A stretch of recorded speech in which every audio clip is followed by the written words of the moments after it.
all of you back. Thank you. Welcome, everyone. I hope you're all well. I believe this is our last night of Meditation 101, which it's hard that it happened so quickly. And I hope you had a good last weekend with the holiday. Happy Interdependence Day, right? Maybe you saw some fireworks. The frightening thing is I have some friends in the Santa Cruz, California area near where I'll be living, where I'm going to stay there for a little bit. I'm going to be staying with a student. And they said people were setting off fireworks.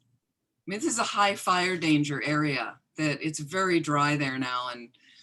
And it's, I just don't understand people's thinking, you know, that, because it could again turn into a massive fire. And last year, several of my friends lost their homes in the Vajrapani, the Boulder Creek, California area, which is near Santa Cruz, because of a lightning strike. So it's a very challenging area there. So thanks for joining, and let's try to put the practice together on this fifth class. And let's just start by a little review, because it's been 2 weeks now. And we talked about choosing an object on which to meditate if you're doing calm, abiding meditation, shine, building your concentration and just choosing your own object, working with that a little bit. And we talked about doing handout 8, transforming negative emotions, like that. And then I talked more about the skills of concentration and mindfulness. They're certainly different from each other. Concentration, focusing in on one object, keeping the focus like a laser on the object, focusing the mind there. Mindfulness, sometimes just checking how you're holding the object. Is it clear? Is it moving around? You know, but general mindfulness is sometimes we're not applying an antidote. I'm not analyzing anything. I'm just noticing there's discomfort in my body. I'm noticing I'm feeling unsafe in front of this person. So mindfulness isn't about fixing. Mindfulness is just the basic awareness of, oh, look what my mind's experiencing some anger right now, or for some frustration. That's enough with mindfulness. You know, that's all you're doing is just noting, and then slowly with some other techniques, we can build a way to resolve the discomfort, to resolve the discomfort. But the mindfulness is just there to observe. And then what happens when you do observe with mindfulness, slowly through your practice, you can say, oh, I'm mindful right now, I'm uncomfortable. I'm mindful that I'm stressed. And so what happens is then you might learn to practice some deeper breathing. Take a few deep breaths, as we say. It lends perspective. So when you do that, if you do it repeatedly in meditation, and then maybe you're able to do it if you're in front of a challenging person.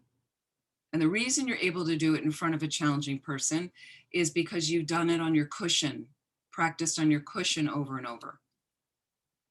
Like even noticing before you shift a position, my knee is hurting right now. And you're just mindfully aware of that.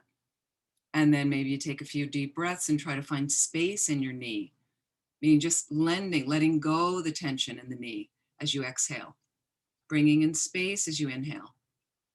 And then through that practice, now I'm in front of a challenging person, actively in front, not meditating, and something triggers automatically because of the habit in my mind. I'm uncomfortable. That means take a deep breath right now. So I just find myself automatically going there, a type of refuge. And a few deep breaths, again, opens up space in the mind, certainly in the body, so that I can have a better response rather than negative reactivity. So just talking about how the practice starts to work for you. Again, it's a process, so please be patient with yourself in this process. It's not going to happen overnight, and you do need to make effort. And then let's see what else we did the last couple of weeks. We talked about obstacles, problems, things like that coming up in meditation. Okay, so let's begin and just let's start as if this is our meditation practice. And again, I am lending a suggestion of simply one way to do it. You can practice this way over and over. And as you get more into the Dharma, and as you understand more about meditation and read some books and attend some teachings and experiment and try different things, different types of meditations, you will start to develop a practice that works best for you. This is just a guideline, and this is something that works well for me. Okay, so the first thing is the posture. We've talked about that. So take a moment as you lightly close your eyes to check your posture. What do you remember about the posture?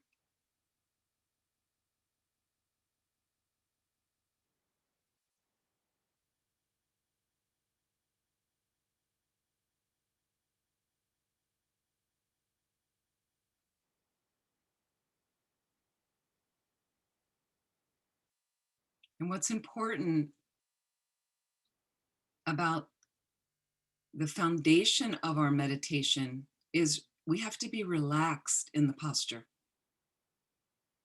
Again, we rush in, we want to meditate, rush in from our busy lives, and we sit down and expect it all just to open up.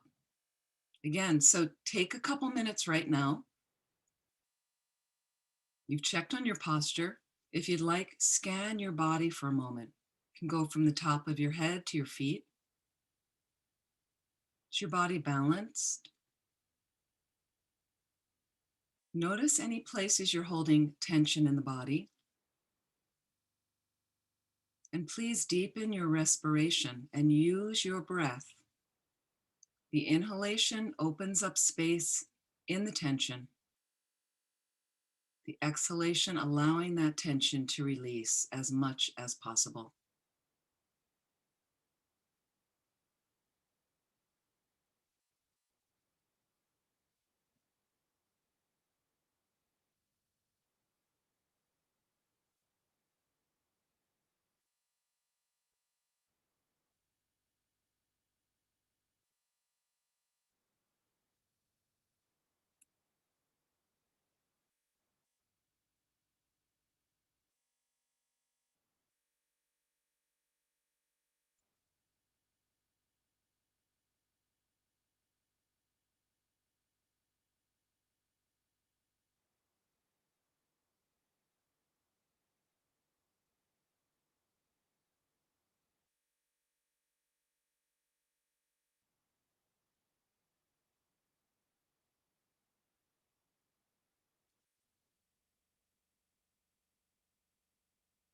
That's a really important component to allow some relaxation.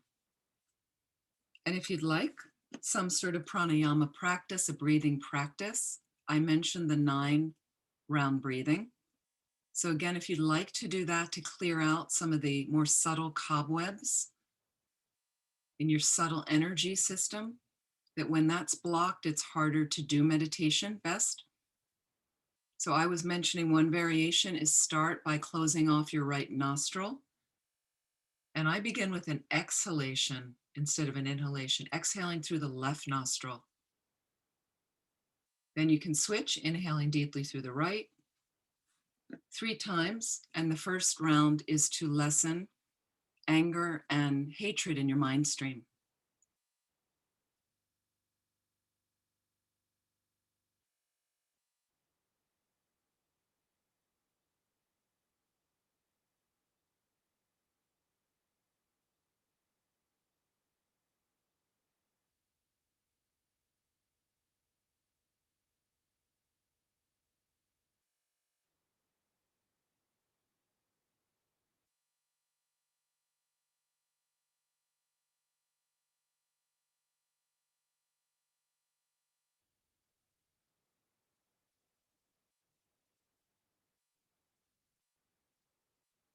And the next round, we're lessening attachment and desire, Closing off the left nostril, exhaling deeply through the right. As you inhale, you're going to inhale deeply through the left 3 times.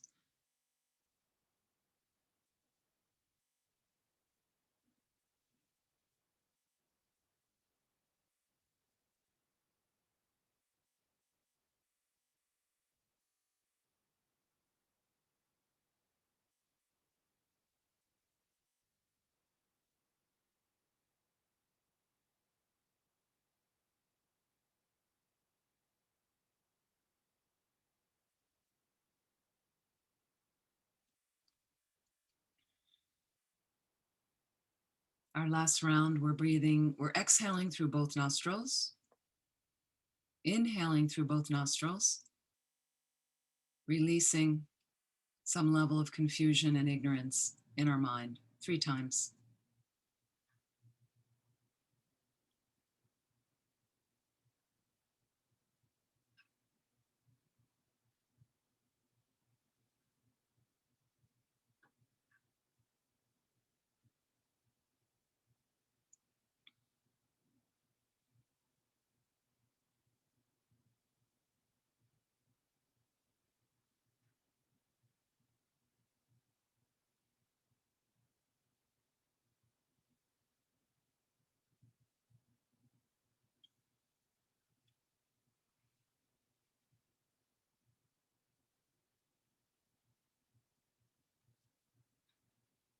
And then allowing the mind to settle on the breath for a moment.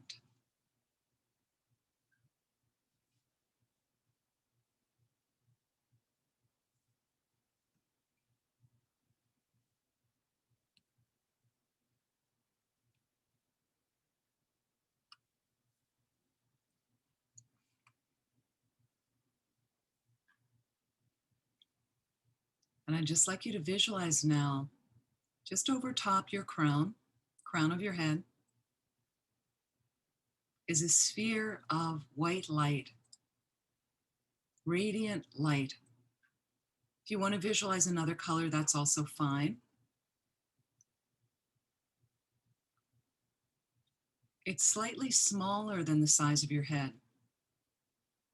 And just concentrate on the presence of this light. And don't worry if it's not appearing so sharply. Just you get a sense that it is there.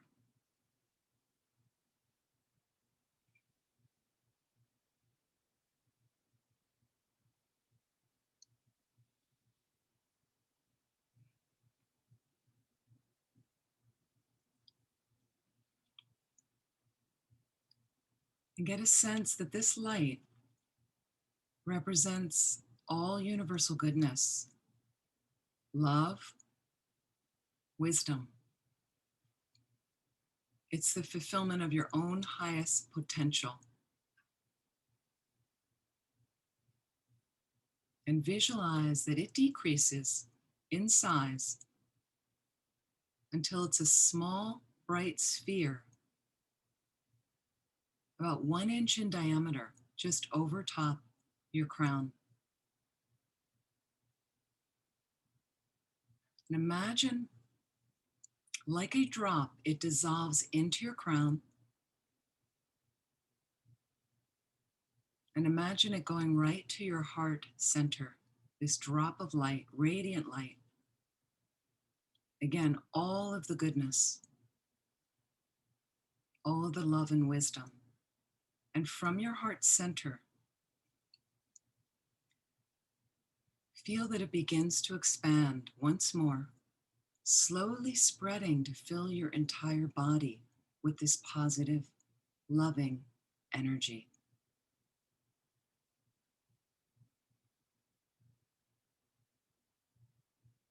And as it does this,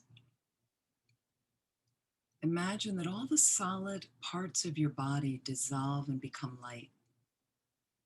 The bones, your arms and legs, the tissue and the skin, all of your organs become in the nature beautiful light energy. And again, if you get scared, at this dissolution. This is all of your goodness manifest.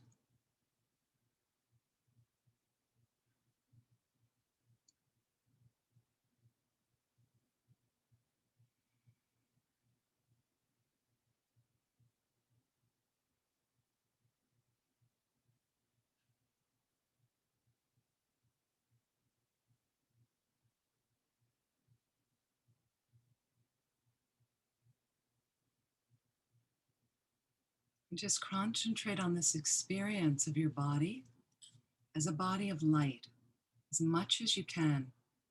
If your mind wanders, simply bring it back to this body of light and think that all problems, all negativities and hindrances have completely vanished, and that you yourself have reached a state of wholeness, of peace.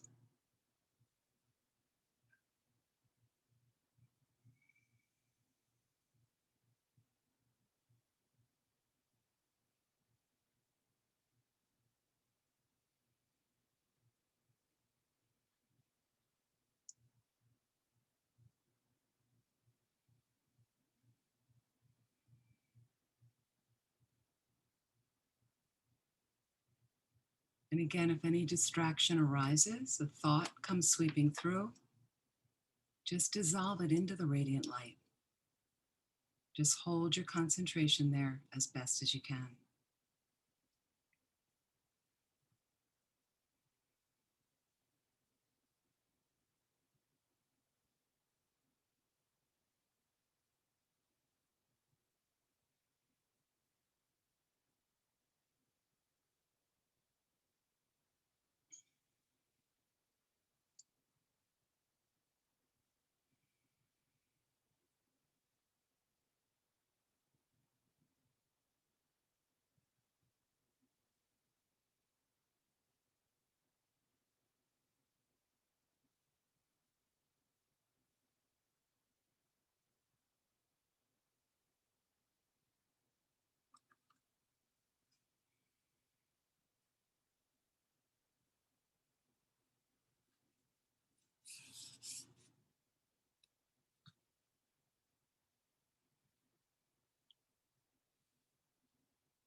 And so from this place, just check your motivation again. You've just dissolved everything into a very blissful, positive space. And for our time together this evening, let's build on this by dedicating ourselves, motivating ourselves in this direction. That when I have issues and problems arise, this body of light meditation is always available to me. If I exercise it more and more and practice it, that's what will be available. Just think, that's what's available to you rather than negative reactivity. It lends space and perspective. It's not that all the problems on the planet have gone away. It just gives you some space and perspective. And can we use this positive energy to motivate our practice, to help us move along that path to enlightenment, as then we're unlimited in benefiting all living beings. So feel free, if you like that, to include that in your motivation. Take a moment right now to set that motivation for our time together and all the activities of the rest of your day.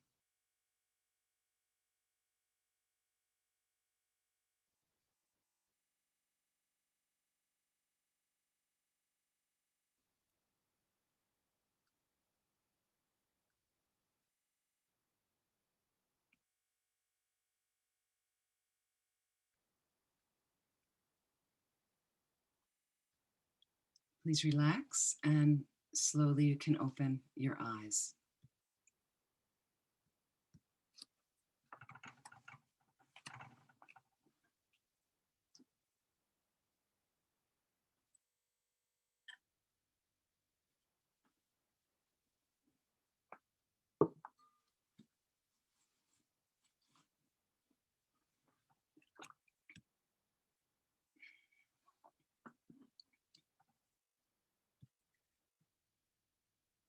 I wanted to lead that meditation because that's handout number 11 of the course, one of the meditations, Body of Light meditation.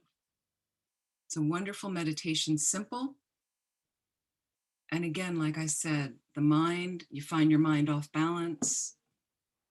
We don't know what to do. Even if you're relatively new on this path, just a very simple meditation.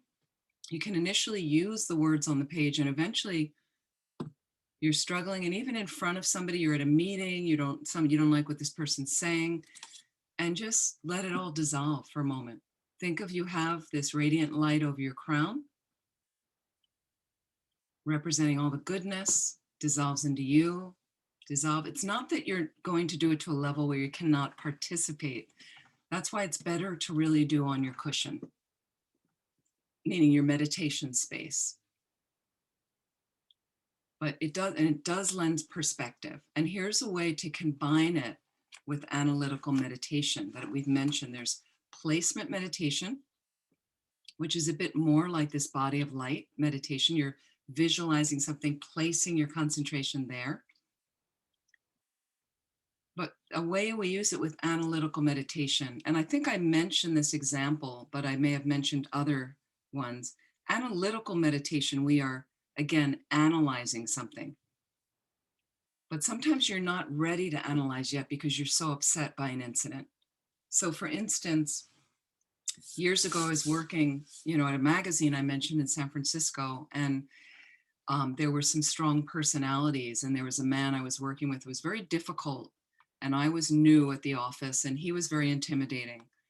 So after some weeks, knowing I had to do this project with him, I started to get very tense about going in and anxious about working with him. And then when you do that, you start making mistakes and you're second guessing yourself. And so I didn't know much about meditation, and I was a new Buddhist, but I would come home and I had a little space I set up, but I would be upset from the day of something he said to me, and he's rude, and I heard what he said to this person, and that was mean. And so I would come home, and the first thing I do is, when I would sit in this space without really knowing much about meditation, but what I was able to do was first calm myself down.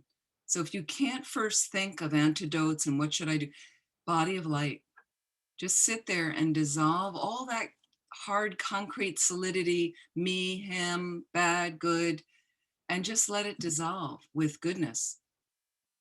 Because Buddhism says everybody's fundamentally good because we have Buddha nature. Doesn't mean you're Buddha nature. Doesn't mean you're a Buddha yet. It means you have a potential to become a highly realized being, to become a Buddha. Fully awakened being is what it means in Sanskrit. So, but before you really know what that's about, but I just needed something to calm me down. Body of light, put a radiant light over you, dissolves into you. It's all the goodness. Dissolve myself in the light. And and it would really relax me. And I'd be like, everything, there's problems in the world. I still have to deal with him, but everything's okay right now. I'll be able to manage. Perspective, space. That's what you're doing. And then from there, I could start analyzing. Okay, what is so scary about him? What's really the problem here? I'm holding tightly to a problem. I'm solidifying the problem that he's always like this, that there's no ability for him to change. It will always be like this. That's how our problems are often. What am I going to do now? I have this job. I want the job. I have to work with him. What do? There's always going to be some difficult being in your life in samsara. That's its nature, until we're free of our own suffering, torment that we create ourselves, like that. So I would start analyzing him. Well, what's so scary? Well, he's a big guy. Yeah. Did I really think he would physically harm me? No, I didn't think he would, and he never did. I didn't think that really was an option. So that dissolved. I'm not really in that kind of harm. Emotionally harm me, mentally. I did hear him being rude to people. He was a little rude to me. I could see, but where does that come from? So then I'd start thinking, well, where does that come from? Have I ever snapped at somebody myself? Yes. So where does it come from? My own insecurities. So he might be insecure. I start doing this in an analytical meditation. Well, you know what? I'm also insecure. Oh, that's something we have in common. And then we both have Buddha nature, have that in common. We both want to be happy. We don't want to suffer. We have that in common. There's three things suddenly, really quickly, I have in common with him. I never thought about that before. Okay? He does a really good job with his position, what he does. And he also was a bit of a perfectionist. And I kind of appreciated that because I had those tendencies as well. He wanted to do a certain really good job. I valued that, right? And so slowly, he became a real person, not this concrete monster. Slowly, and then I started realizing that all I really was focused on with him was all his negative things. And so then as I'm sitting there thinking, does he have any positive qualities? It's funny, I don't see any positive qualities in him. So does he have any? And then I started noticing a list. He values good work. He does good work. He's talented and creative. He sometimes communicates pretty well. He has a pretty clear plan with his department, what he's doing. He was more organized than a couple other managers. Like suddenly I had a list of 10 things and I could see how really good he was to his staff, how he took care of them and how he fought for them and how he got more money for them. And that was impressive, like that. I didn't really feel my boss was doing that with me so much. So suddenly he becomes, and then I made a deal with myself. Okay, next week when you go in, my job was I will only focus on his good qualities. And when a bad quality would arise, I would just let that go off like a cloud in the sky, right? As long as it didn't harm me or really anyone else. Just, okay, so he's a little flustered right now, or his voice is a little louder. Okay, it's not that disturbing, whatever. I can take a step back and, right? But I just would choose to focus on his positive qualities again and again and again, to the point of interacting with him from there. For instance, one day he had a really nice shirt on and I was able to see the shirt rather than just focusing on some negativity about him. Oh, his hair's a mess. No, instead I went, his hair's a mess. Oh, he has a really nice shirt on. And then I decided to compliment him on the shirt. You have to be genuine with the compliment. And then he was a little disarmed by that, because not a lot of people gave him positive feedback in the office because they were intimidated by him. So suddenly I have his attention now. And then what happens is over the course of a week, I've said 3 genuine, nice compliments to him. So he feels a little more comfortable with me because all he knows is he gets positive feedback from me, and people like that. People resonate with that. So as a result of it, I start having his ear more. Starts airing personal things to me, his insecurities. Maybe he raised his voice too loudly with that person, and he somehow feels safe to do that with me until we became friends. So again, you can make friends. I'm not any special holy person. You can make friends with everybody on the planet. It's kind of the way His Holiness the Dalai Lama operates, like that. You see that view of people. You have that opportunity with everyone. And then as a result, if you have to work with them and do a project, it's much more pleasant to work with your friends than somebody you're holding out there to be objective, solid enemy. And they don't exist like that anyway. So you got a false story going on that keeps you in prison, holds you hostage. Then every day you're afraid, you hate going in, hate working with him. He's a jerk for all time. Just simply doesn't exist that way. Am I making sense? Okay. So again, how we combine analytical meditation with some calm abiding, shine, some sort of visualization that helps lend perspective. And this course just is giving you a variety of different things you can turn to. I also want to point out meditation number 10 is a purification meditation, handout number 10. Now, I'm not fond of this particular meditation.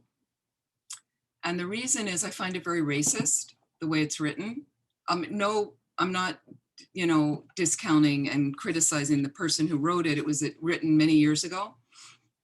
But I focused a little bit more now on certain meditations where, all the negative is dark and smoky and black and things like that. And all the positive is white and light and things. So again, create it in whatever imagery you want to use that represents positivity to you and whatever imagery represents negativity. This is a basic purification practice, but at this point, I tend to like to just do what's called a Vajrasattva practice.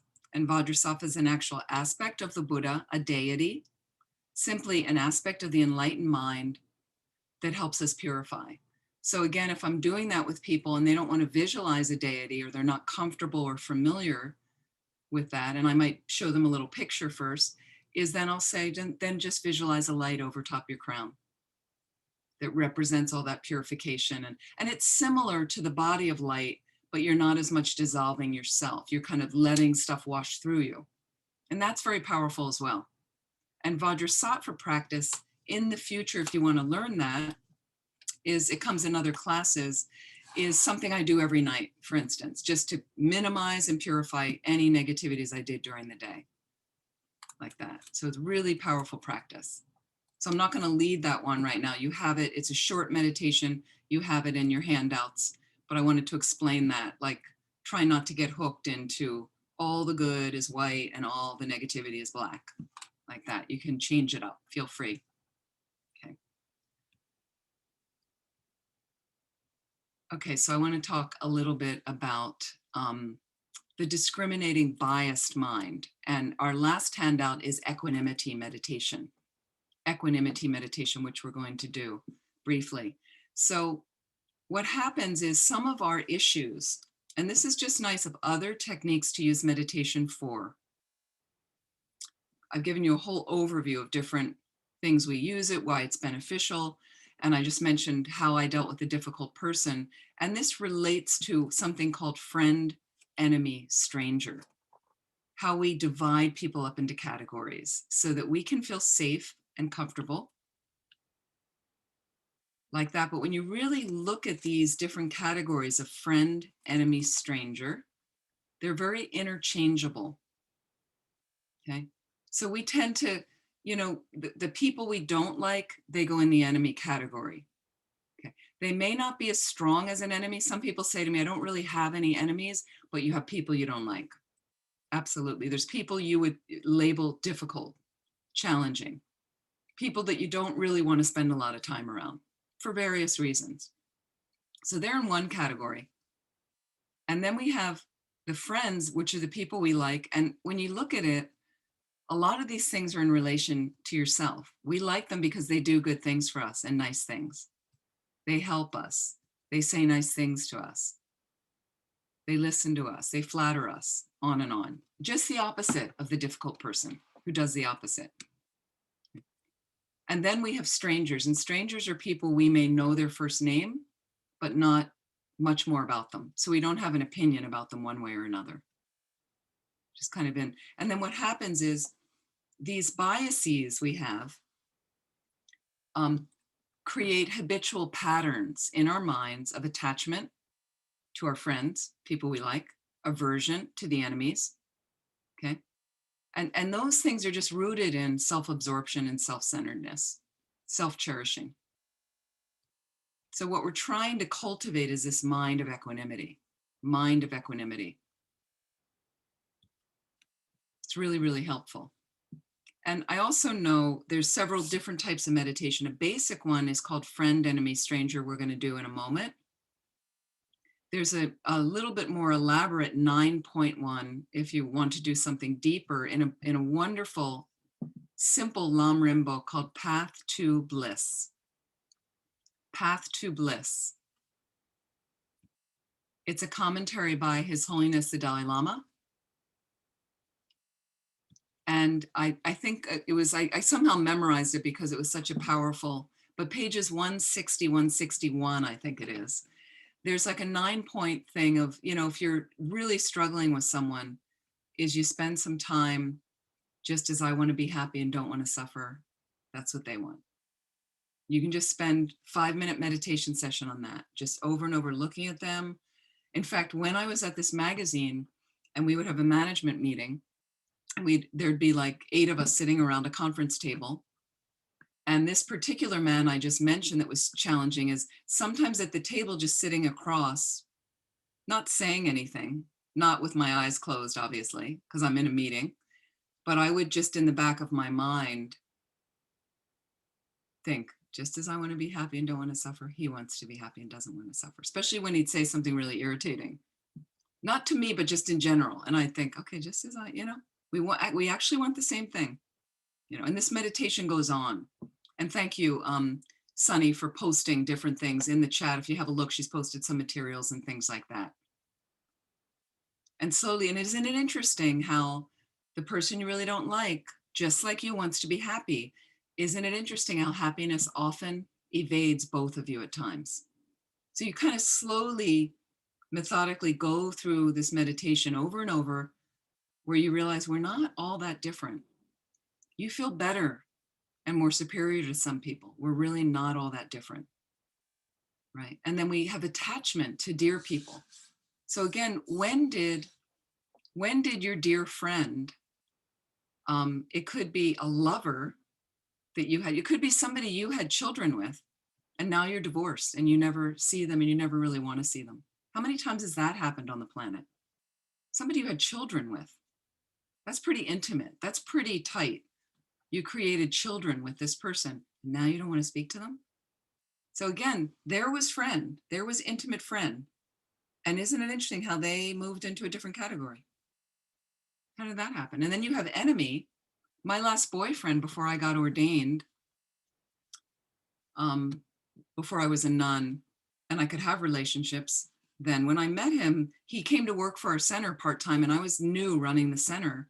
And he was really difficult as a staff person. He didn't show up on time. He didn't turn up. He was late. People were looking for him. He wasn't doing his job. And he was a real hassle for me, frankly. Like managing the center, I was new. I didn't know what I was doing, like that. So initially, the first few months, it was like, who is this guy? Then karma, something shifts, like that. Interesting. We were in a retreat together, just a short little New Year's retreat, and then something shifted because of the retreat. Some different karmic seed bubbled, and then suddenly we wanted to explore, being involved, like that. Again, switches into this category. Then, taking a stranger, you have all these people on the planet, you don't really have much of an opinion, and you don't really go out of your way for them. Okay. So I was in retreat, long time in California, several months. And when I did this meditation over and over, I happened to the stranger use a woman at our health food store, Lisa. I only knew her first name. I didn't know anything about her, but I'd see her at the store. I've told this story before. I'd see her at the store, but I didn't really have much of an opinion. I just see her in the aisle. Okay, there's Lisa. We had exchanged first names. That was it. But then I'm back. I don't go into town. 7 months I'm in this retreat. And if I did this meditation, she was my stranger. I would just see her there, think of her. It was easy. Didn't have much of an opinion. But because I was with her for 7 months in my meditation, she became kind of dear to me. So I spent time with her, and just in my mind. So when I finished retreat, finally went into town one day and went into the health food store to get something, she was still working there, and there she was at the end of one of the aisles. Amazing. I kind of forgotten. I didn't so much think about it. I mean, I did have a thought. I wonder if she's still working there, because people change a lot in California. And there she is, and I go down the aisle, and from my side, it must have been very strange to her. But I see her, and I'm all excited to see her now. Right? I've had 7 months with Lisa. And I see her, and I come up, and I'm like, Lisa. I said to her, can you imagine? And she's a little disarmed, because I'm still a stranger to her. So I remember her kind of like looking up at me and like, yeah, like a little like, what is it? What? And then I realized I had to kind of back off, because I realized, I'm not going to say, well, by the way, you were my stranger in my meditation. And then I kind of, got myself composed, and I said, oh, hi, I'm really glad you're still working here. I said, I've been on retreat for several months. And she goes, oh, and then she said, I realize I haven't seen you in a long time. And then there's a nice connection, but a little bit more connection than we had before, like that. So the fact that I knew 7 months before she was there, and, interested, like that. So again, those categories shift. And what happens is, if you can shift them and dissolve the concreteness, the solidity of them a little bit, your mind is more peaceful. because you have less attachment, less aversion. Again, that equanimous mind, seeing all beings together, be friends with all beings in a sense, but in a balanced way, not overly attached friend, the way we usually have our friends, like that.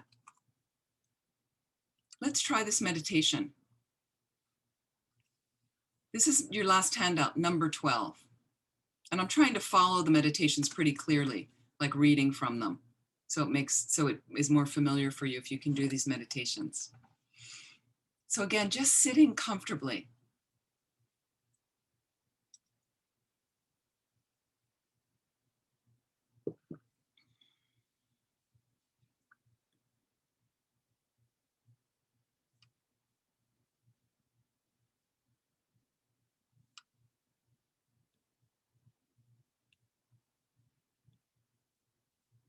And I think our class ends at 8:30. Is that correct? Yeah, I just wanted to check. Just sitting comfortably. And again, just place your mind on your breath for a moment. It's always a nice settling place.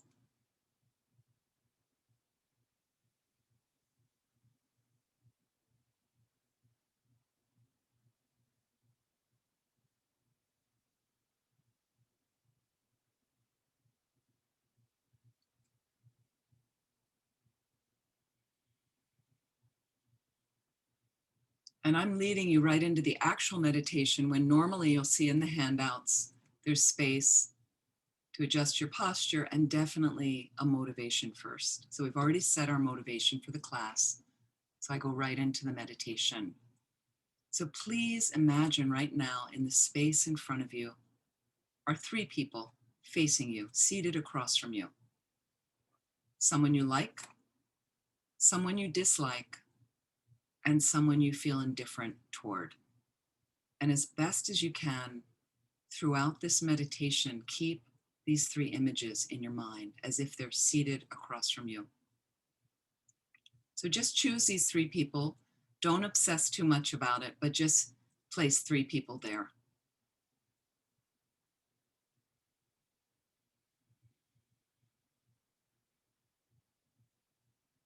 Let's first focus on the friend, person we like, and allow your feelings for this person to arise strongly.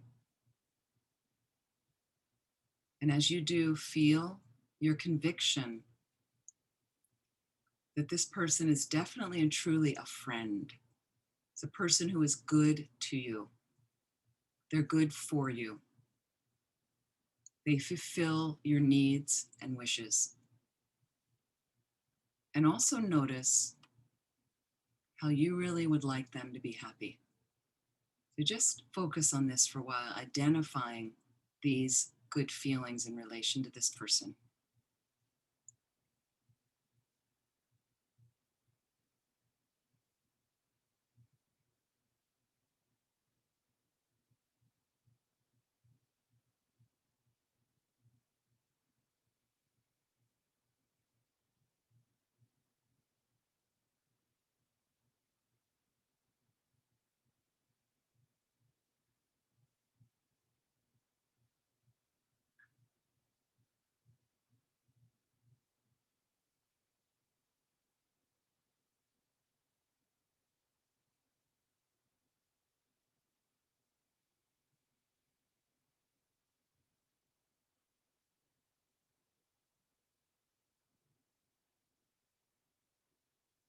Now I'd like you to shift your attention to the person you don't like, what we might label enemy, person who's not kind to you, person who doesn't satisfy your needs,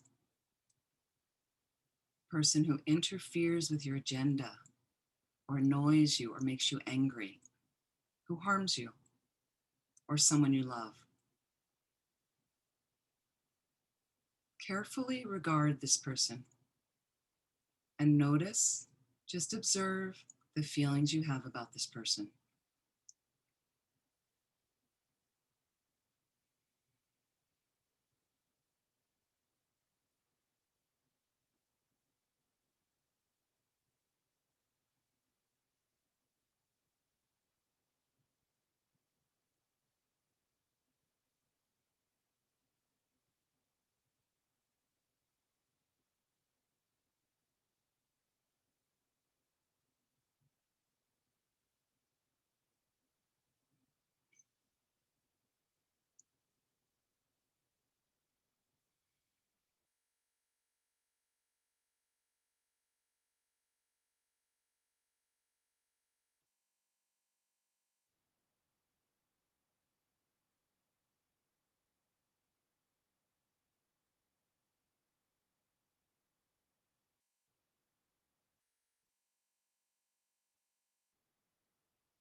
And let's shift right now to the stranger.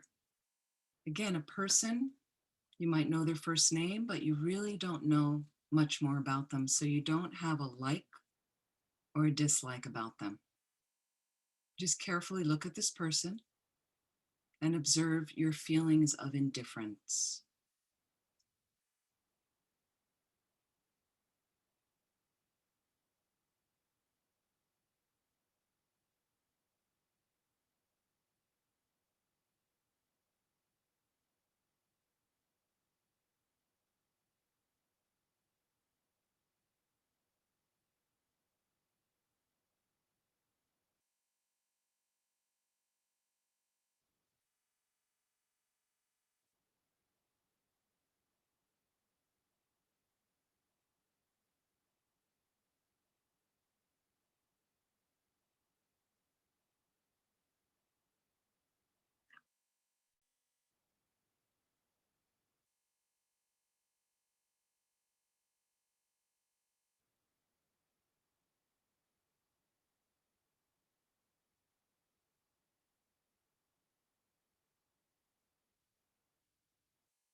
Now notice that the nature of these relationships, the relationships with these three beings, the labels you put on each of them is based solely on what they do or don't do for you at this particular point in time.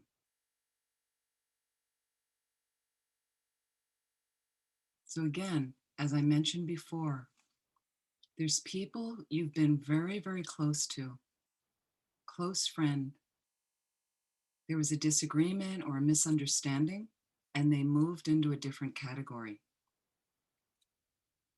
And the same with difficult people that you found a common thread. Some kindness was showed one way or another, and they moved from the enemy category into the friend category. And the same with strangers who moved into either category of friend or enemy. So the labels are quite temporary, quite impermanent, based on whatever situation is operating at any given time. So let's go back to the friend for a moment. Look at your friend and imagine a situation that could cause the friendship to end. Imagine the friend turns against you. They say something publicly negative about you. How would you feel in this situation? Just observe what would arise in your mind in this situation as if it's happening to you.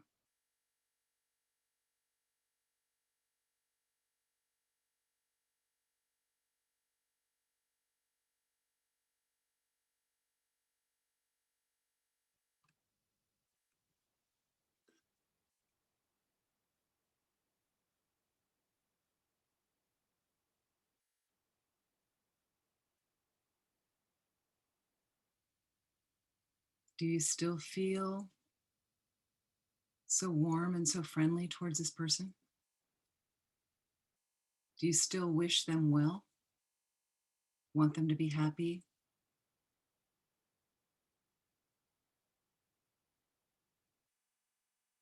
Where's your friend now? Where's that solid image of friend now with this unfortunate circumstance that has arisen, that could arise?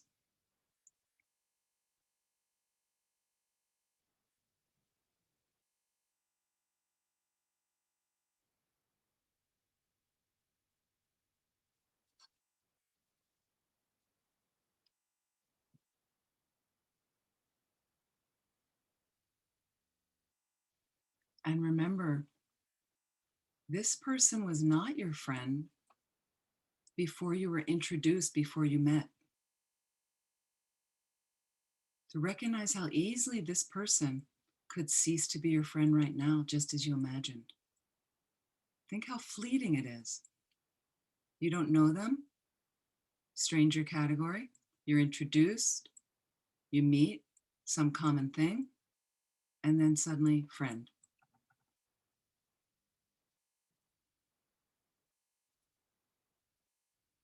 So there's really no sound reason for feeling kind and loving towards just the friend at this moment. Relationships have changed in the past and they continue to change. Today's friend can be tomorrow's enemy. I certainly hope that's not the case, but that could happen, and it has happened in the past. Let's move our attention right now to the present enemy, person you don't like in your visualization. And imagine a situation that could bring you together, bring you closer in a positive way. A common interest, a genuine compliment, kindness. Just imagine as if that's happening between the two of you. And notice your feelings towards this person as this is happening.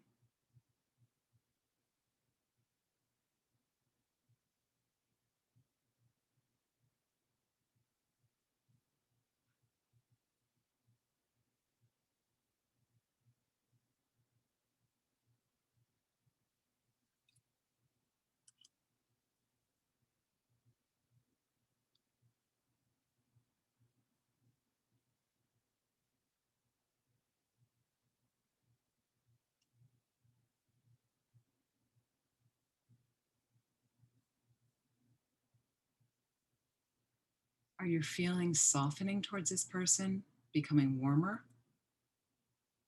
So you can learn to feel better about your enemies. It's happened before, it'll happen again. So again, why do you hold so strongly to this idea of other in a negative way, the other person, difficult, challenging person, person I don't like? For some people, labeling them enemy, horrible person. Why do we cling so strongly to that?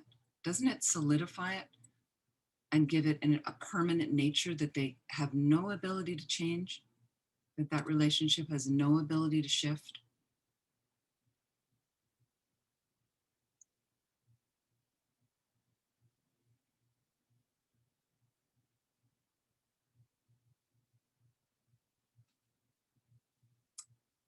Let's move our attention now to the stranger and imagine how one act of kindness, one act of anger from this person could immediately turn them into a friend or an enemy, respectively. There's no inherent, concretely existing stranger there. That's how we feel they are. According to Tibetan Buddhism, that doesn't exist. There's no sound reason for the feelings of indifference we hold on to. We just haven't had an opportunity yet to meet them. We haven't had the time to find the common bond. Okay? And remember that your present friend and your present enemy were both strangers to you beforehand. So this enemy could become a friend. This stranger could become a friend. They could become an enemy.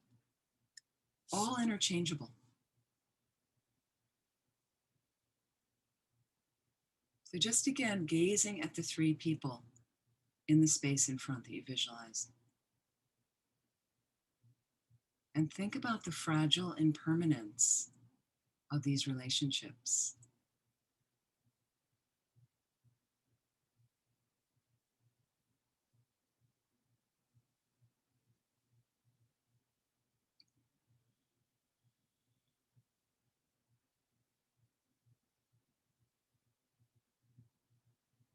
It's only your misconceived belief in the solidity of these labels, in the concreteness of these labels, a friend, enemy, stranger, that holds your mind back from the possibility of change and fluidity.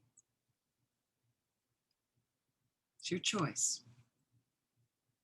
Your friend, enemy, and stranger, they all want happiness just as much as you do. In this respect, we're all equal. Also, everyone is equal. Just consider this in having the potential to develop their minds to the fullest extent, to achieve ultimate clarity, compassion. So the differences we see in people are quite superficial,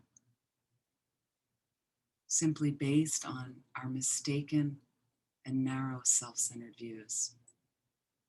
In fact, everyone's equal in deserving our care and compassion, as much as we're able to give that.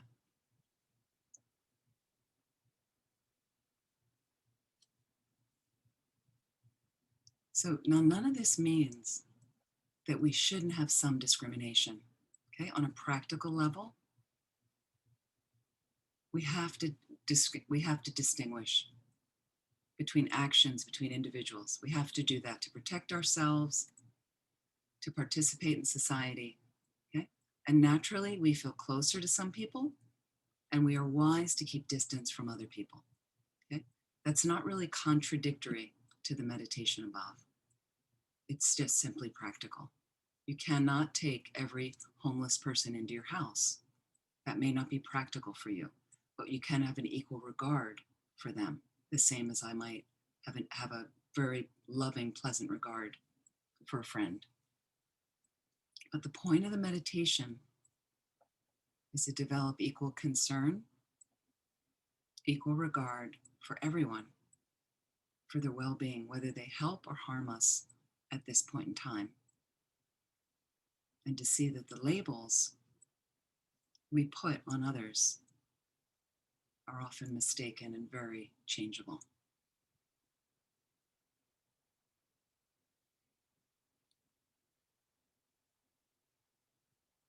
So just acknowledge these three beings before we let them go in any way that you like right now.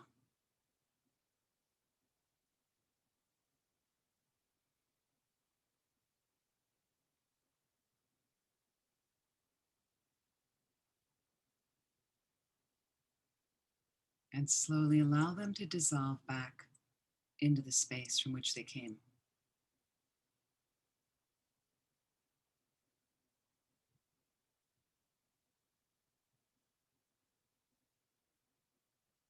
And if it's the end of your practice, you would add the dedication here that is at the end of this handout.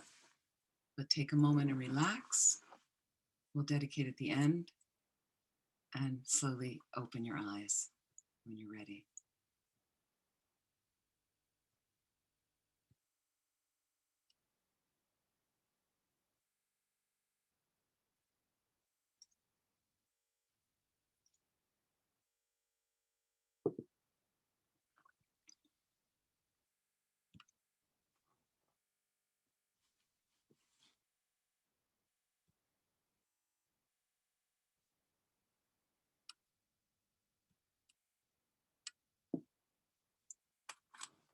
Any questions in regard to your practices? And I did want to ask, when I mentioned about choosing an object on which to meditate, I just wanted to check in with you. Did you try? How's it going? Things like that. If there's anything people want to ask or comment. Which objects might have worked better for you? Which objects didn't work? You have to get to the cushion to do this. So any comments, questions, anything in general?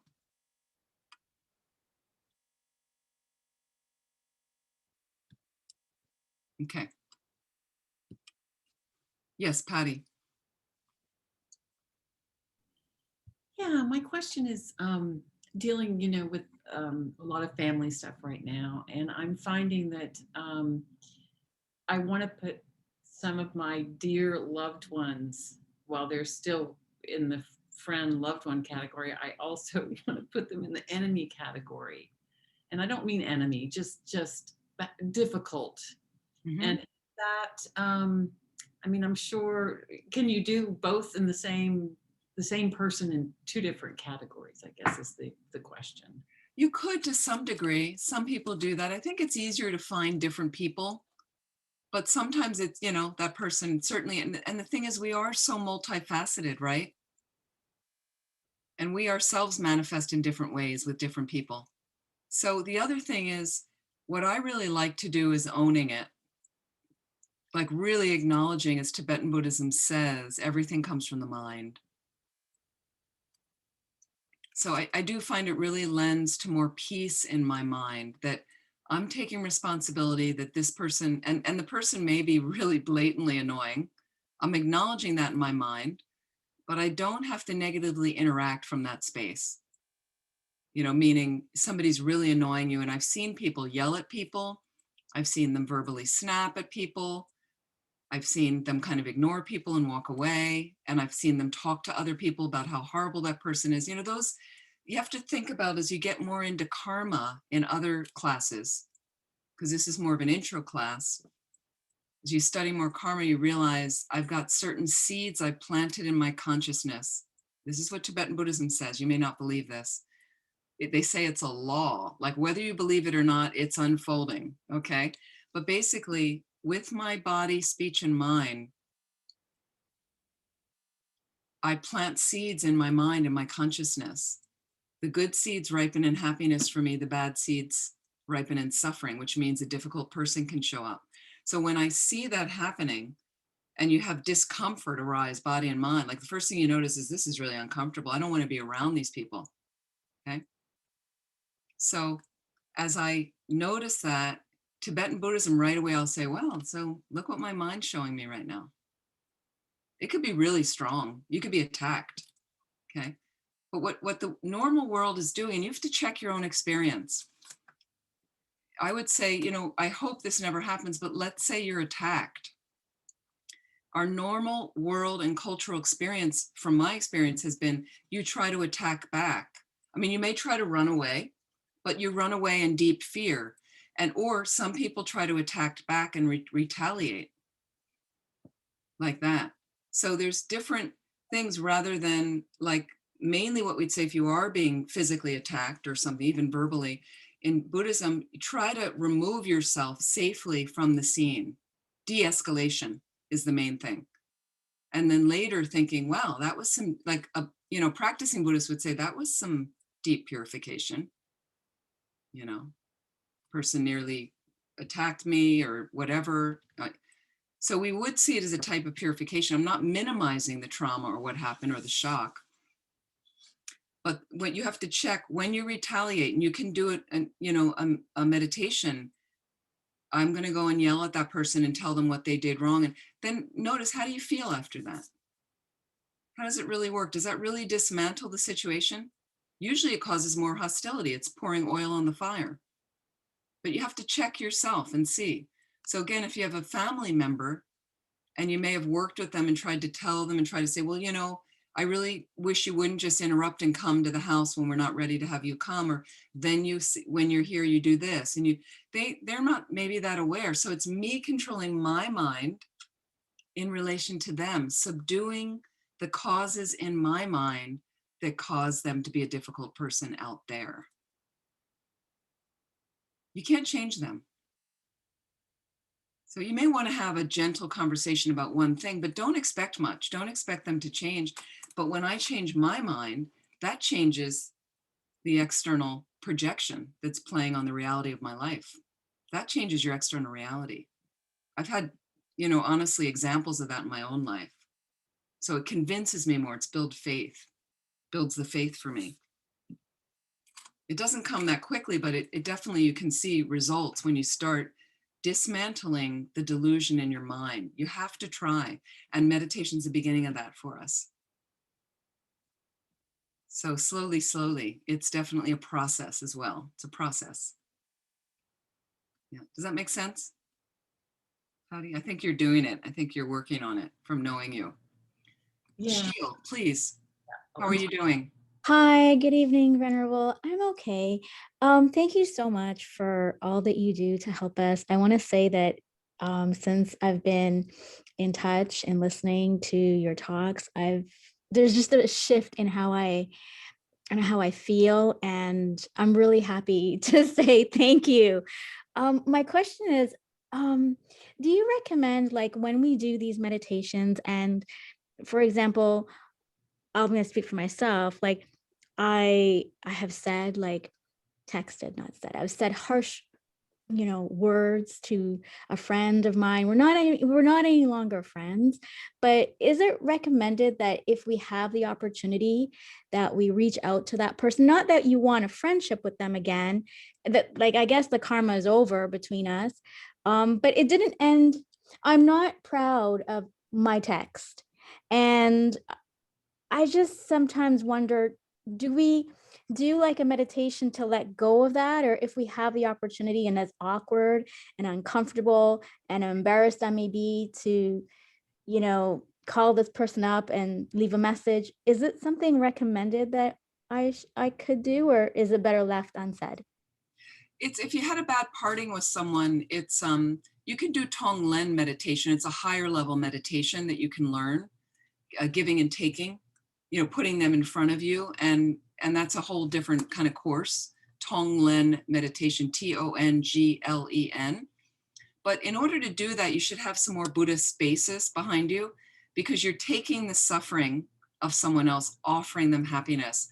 And that's why it's higher level. It used to be part of a secret method to develop bodhicitta, the enlightened attitude. The reason it was secret is, who wants to take people's suffering? So if you're not kind of practiced in Buddhism, you wouldn't really understand that. Like most non-Buddhists would say, what kind of meditation are you doing? You want to take somebody's suffering and give away your happiness? Why? Because everybody wants happiness. So again, when you put that person across from you, I've healed some great riffs of just over and over doing this Tonglen meditation. It's a visualization, can be done in different ways. It's very powerful. But the best thing is if you can directly speak to them and apologize.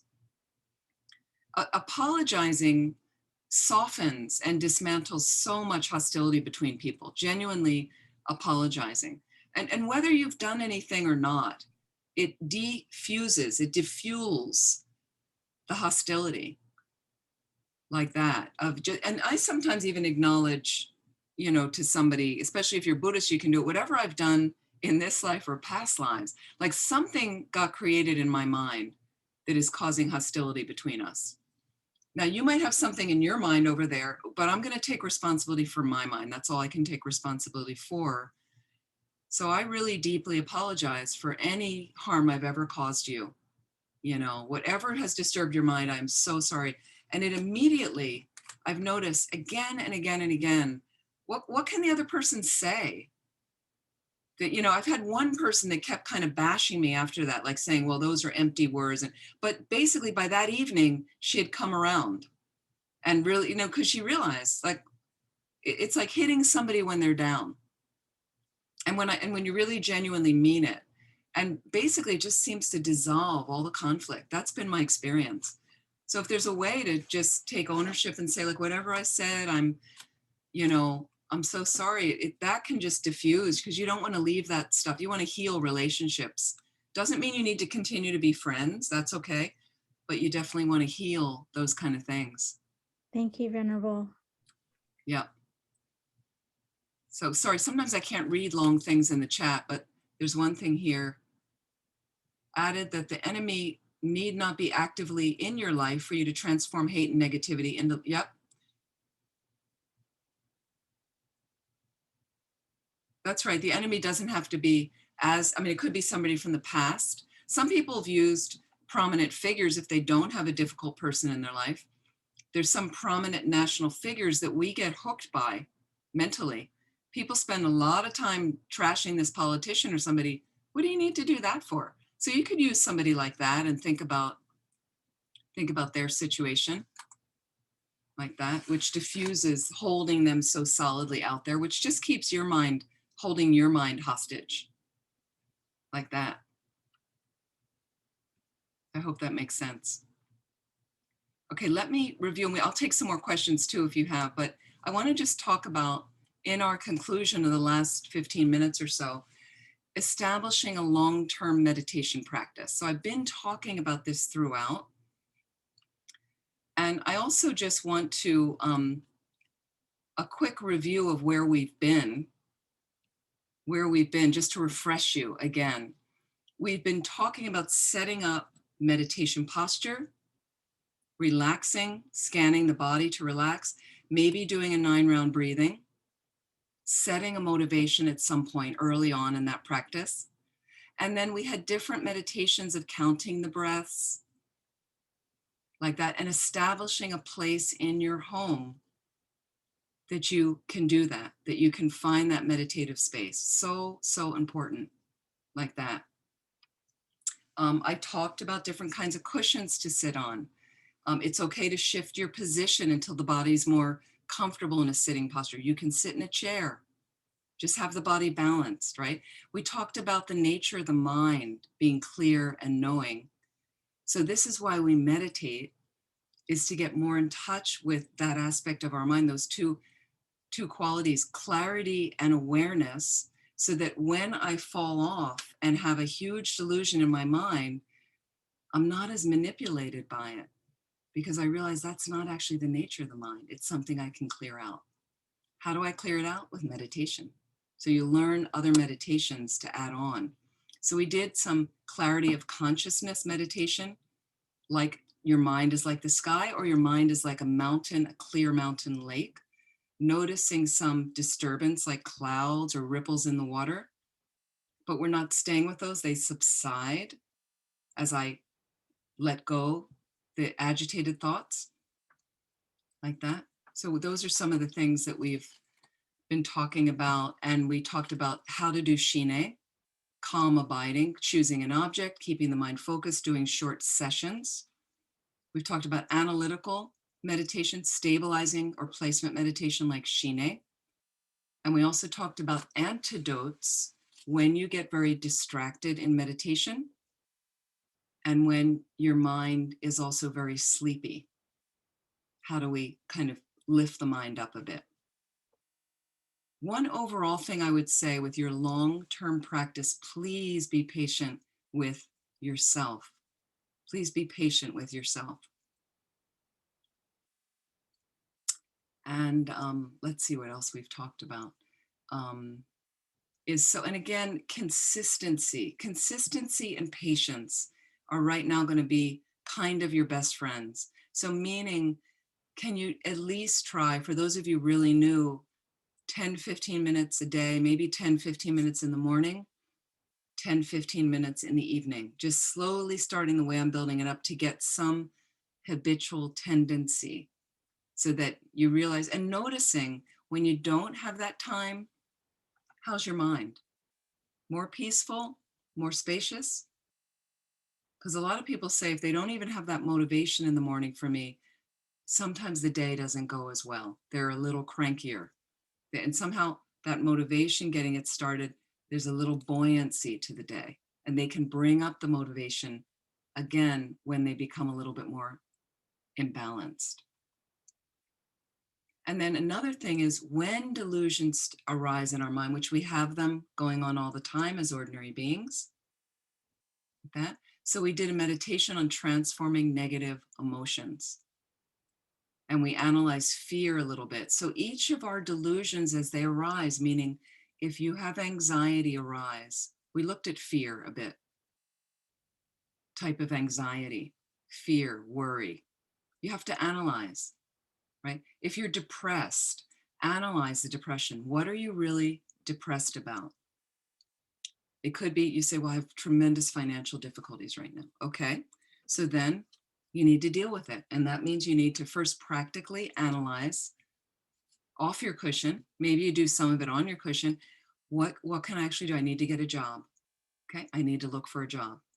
I need to get my resume out there with different people, different agencies, you do what you can do. You do the practical stuff you can do. Okay, and then the excess worry about it, if you're doing everything you can do to deal, maybe you need to take out a loan. Maybe you need to borrow money from a friend or a colleague with sincere timeline that you'll repay it.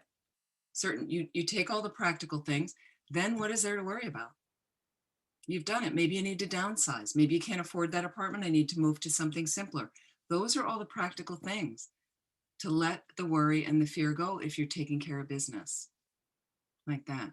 And depression, anxiety, all those delusions, we looked at, they're simply a habit in the mind.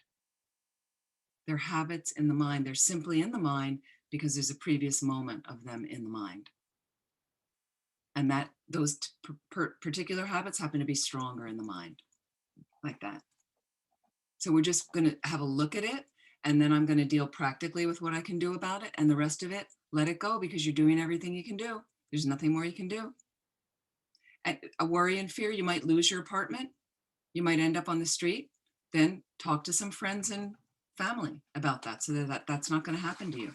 Make sure there's some solid place you're going to go. For most of us, I don't think it's as extreme as that, but it could happen like that. So people have all these unfounded kind of worries and fears. Again, take care of business as clearly, as compassionately, as effectively as you can. And you do your best, and there's nothing more you can do. So why worry? Why worry? Like that. And then understand that you have karmic seeds ripening that can cause great misfortune for you. Okay. Then we purify. You do purification practices.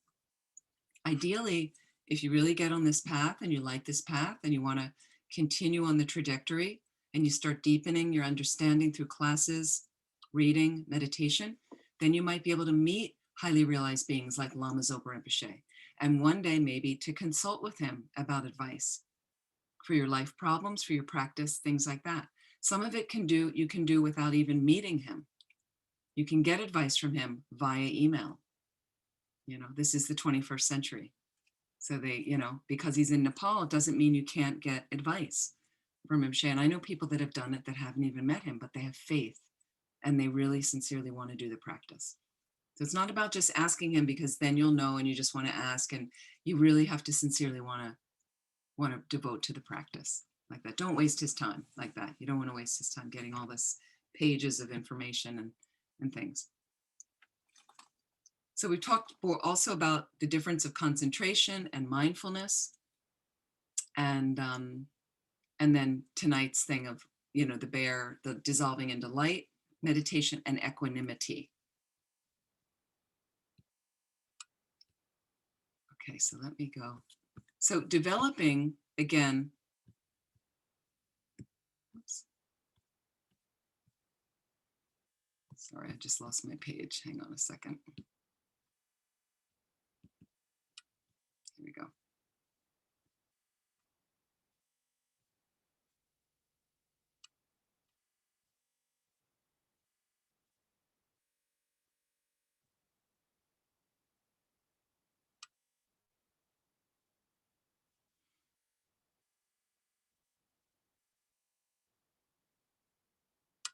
So setting up a meditation practice is, again, in your daily life, you have to figure out what's going to work, what's going to realistically work. If you have more time for retreat and you ever expect to do that, you could set up an afternoon, you know, a little bit longer sessions like that. And again, you know, I mentioned the components that we're doing that you've already got, that I just went over. Finding that conducive place.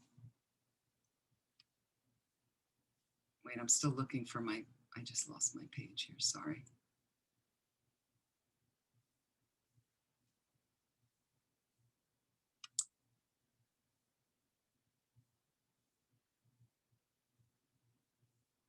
Sorry about this, I don't know what happened to my.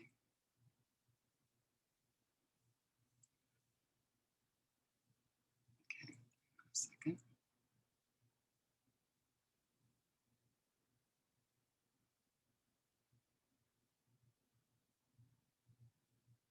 Okay, here we go. So the long-term meditation practice, I mentioned consistency and patience, keeping up enthusiasm, perseverance. This is hard. And this is why it's really helpful. And I know right now a lot of our centers are closed, but why it's really helpful right now to at least join some of the Zoom programs. Shantideva has a wealth of wonderful programs.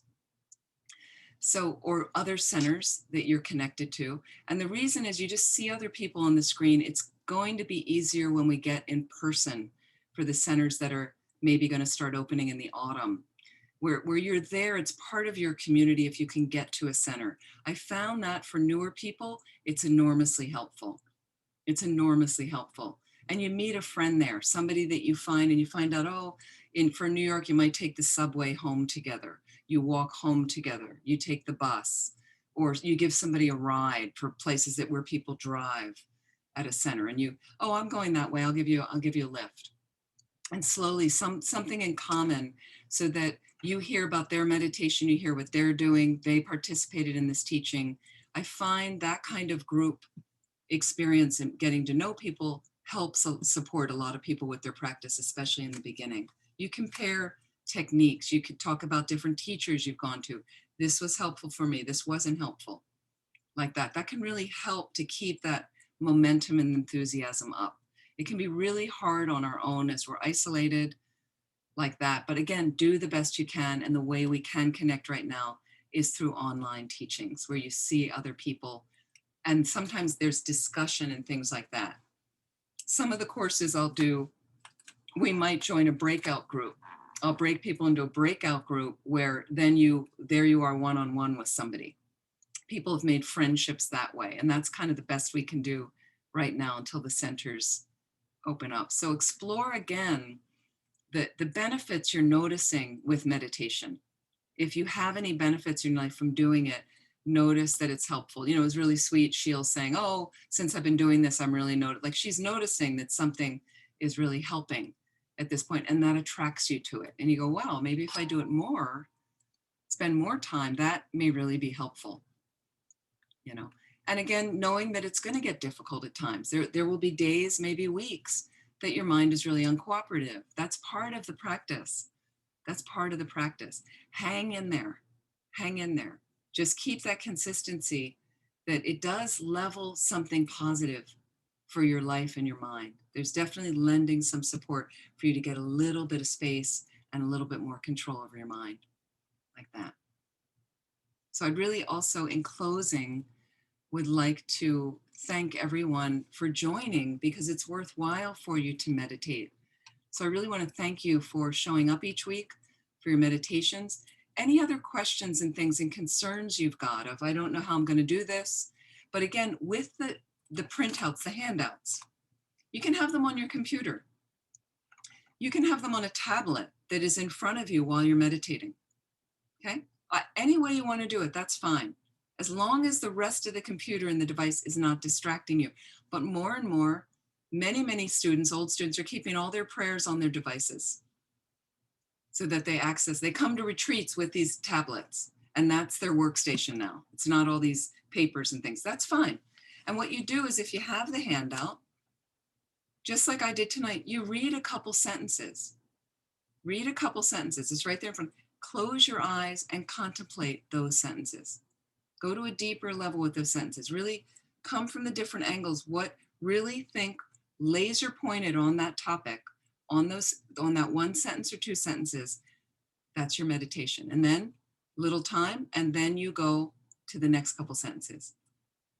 That's how I learned how to meditate. Use the sheet, use the handout, have it in front of you. Nobody says you don't need to do that you're supposed to have it all in your head. Absolutely not in the beginning. Just keep reading, go on, and then do it over. Do it again, do it again, do it again. That's how we do it. And eventually you won't need the page. You'll know what you're doing with the body of light. Like that. Absolutely. Okay. Make sense? So, sorry, I'm just looking if there's anything else there's some programs in the chat. Okay, where does what fall within shamatha meditation? Sorry, Nick, can you elaborate? Where does what fall? You said, where does this fall? I'm not sure what you're referring to, if you can mention.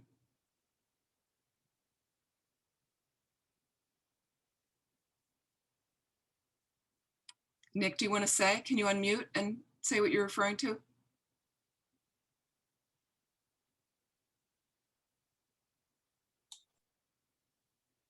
I've been studying shamatha, and a lot of these seem to align with some of the practices. So I was just wondering if shamatha is part of this sort of progression, or is it a separate thing? So again, shamatha is a Sanskrit word for shine. Shine is Tibetan, calm, abiding. And so I mentioned how the analytical meditation fits together with shamatha. So Right. you need both of them. So what we're first doing is we may practice on the side some shamatha or shine meditation, meaning when I asked you to select an object on which to meditate, a visual object, I said pick one or two, but stay with one for 2 or 3 days and then try another object. Ideally, we'd like to focus on an image of the Buddha because it's uplifting for the mind and leaves a positive imprint on the mind. So I think you weren't in the earlier classes, is that correct? That's right. Okay, so listen to the recording because I already mentioned that. So Okay. basically you're using shine to build some concentration. And then when we do analytical meditation, which is separate, we're analyzing something to come to a realization, an insight. You know, if I'm analyzing, I'm definitely going to die, death is coming, there's nothing I can do. And then at some point you come to a juicier experience of that, where you realize I am really going to die. You have like an aha moment. When you have that moment, then you take your concentration, the shine mind, and place it on that experience to deepen it. That experience will fade, and then you go back and analyze more quickly to once again place your concentration there to deepen. Okay? And that's how we combine analytical meditation with calm abiding. Does that make sense? Yes. Okay. Now the thing is, we need shine, calm abiding, ultimately to have a direct perception of emptiness, the nature of reality. That's really the point of why we want to get shine. But it does help us build all those other Lamrim realizations, which will lead us to emptiness ultimately. Thank you. Sure. And then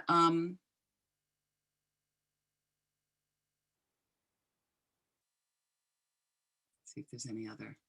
Yeah, personal retreat, Nick. Absolutely. You ready?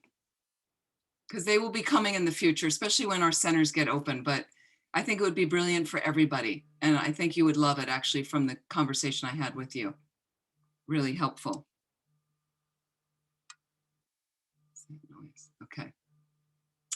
Let's see if there's any other questions. As far as the recording, you'd have to talk to Shanti Deva Center about that. Eventually, I'll put it on my website. My website is connected again to, it has a YouTube channel. So I'll just put my website.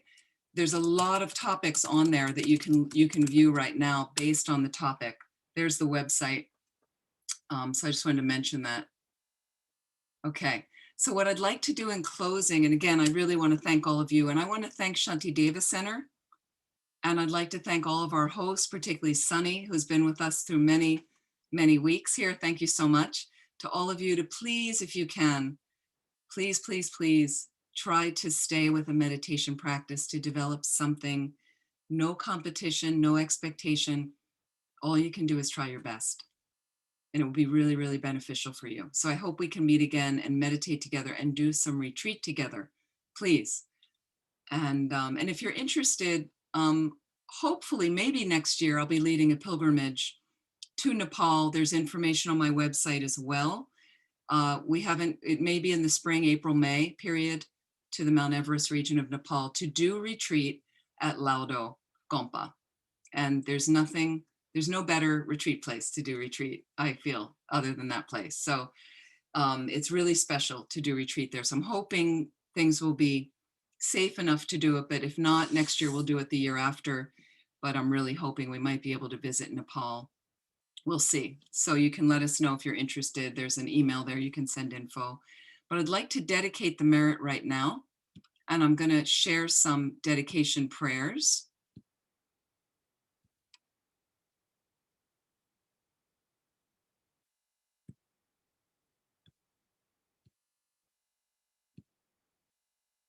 And Rinpoche, I'm going to share my screen. Rinpoche has suggested that we do these, especially now with the COVID situation. So feel free if you'd like to join in. I would like to take whatever positive energy we have created to whatever merit, in a sense, that we have created. And let me know if you cannot see these prayers, but I would like to dedicate to all the beings with COVID and other illnesses, mental and physical, to be healed instantly. For anyone who's died in the last 49 days, may they immediately take a precious human rebirth to get enlightened to benefit all. I particularly like to dedicate to Pythagoras in Brazil, who is a dear friend of mine, brother who passed away from COVID, and for some other people needing additional support right now. Joanne Lemson, Jody Galt, Ross Lasley, and Norma Harris, and Alan Glick, if we can, and also my neighbor, Jean, across the street, who's having breast cancer surgery next week, unfortunately. So for all these beings, and there's many, many more beings, let's invest our merit in really helping them and also helping our own practice so we can become Buddhists quickly through our great meditation practice and really be the most benefit to all living beings.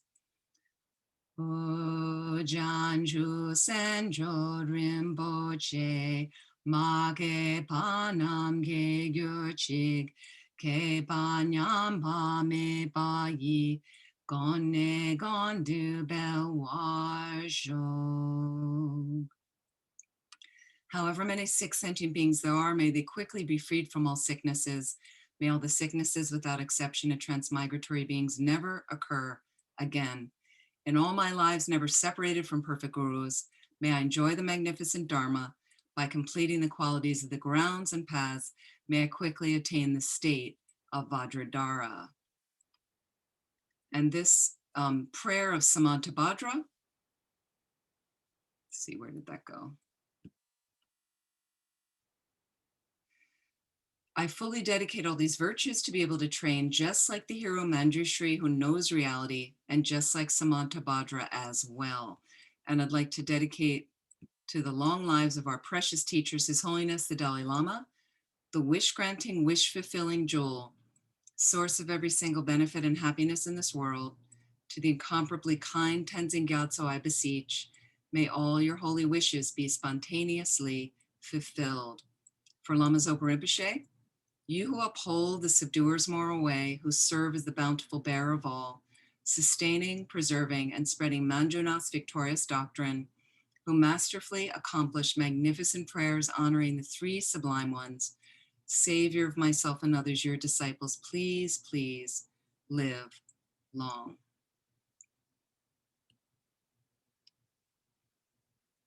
Thank you so much again. And I really hope we meet again, and please be well. Thank you. So much. Thank you very much. And thank you so much, Sunny. you, And Sunny's been so sweet because she also listed, if people, some people make individual offerings to me. I'm so grateful to you. She's listed a link, I guess, to do that. So thank you so much. It's really, really helpful. And I wish you all the best. Thank you, Venerable. Thank you, Sunny. Thank you, Shantideva.